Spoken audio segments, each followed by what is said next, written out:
So you have this process, which is quite spontaneous, going on. We call it life. It's controlling itself. It's aware of itself. It's aware of itself through you. You are an aperture through which the universe looks at itself.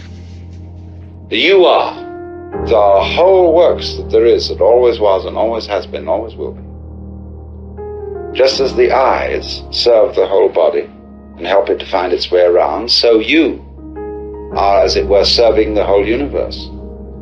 You're a cell in it, and it's exploring itself.